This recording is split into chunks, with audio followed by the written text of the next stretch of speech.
aming magdadaan, magsisilip ng kaligayahan at paghanga sa puso't isipan ko. Batid kong hindi lamang siya o ako sa mundong ito, maging ang batas ay maaaring magbago kahit imposible. Ito pa kayang pakikitungo namin sa isa't isa, itong nagpupumiglas na pagsintang buong loob na nagmamalakit, nag-aalab ng wagas. Maraming hindi tiyak sa mundo, maraming pwedeng pagdudahan at bigyang kahulugan.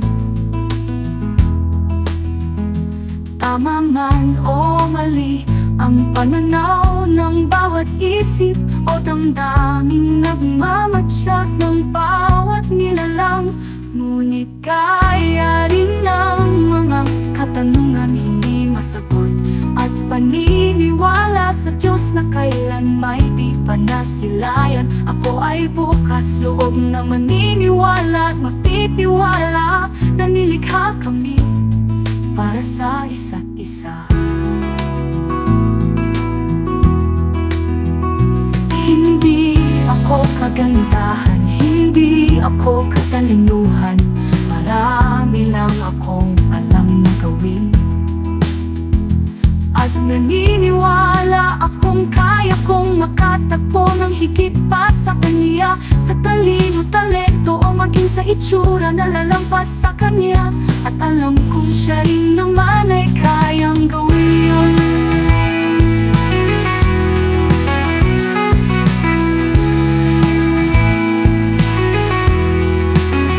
Hindi siya kaakit-akit at matipuno na lalaki, hindi siya yung tipong hahangaan kaagad ng ibang babae, ngunit sa bawat paglatag ng panahon, sa bawat pagsikat ng araw o maging sa paglubog nito, araw-araw akong nalululong sa pagtangi sa kanya.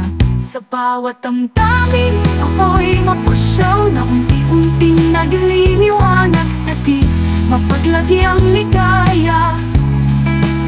Sa pagmamahal niyang walang pag-aalinlangang inalay sa akin, nalulunod ako sa kanyang mahinhin na pag-ibig. Nais kong magsalim ng awitin, lumikha ng isang marikit na sanaysay o istoryang makaantig ng gahok na damdamin. Ngunit hindi ko maisalaraw ang maigi o masinsinang mabuti ang saloobin kong lunod sa agaw-pukaw niyang pagmamahal sa akin. Ngunit paano ko nga ba masasabi ng tiyak ang aking nararamdaman? Sapat na bang tikasin?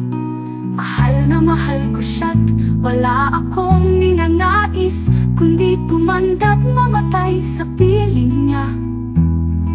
Nagsusumigaw akong ninanais na angkinin siyang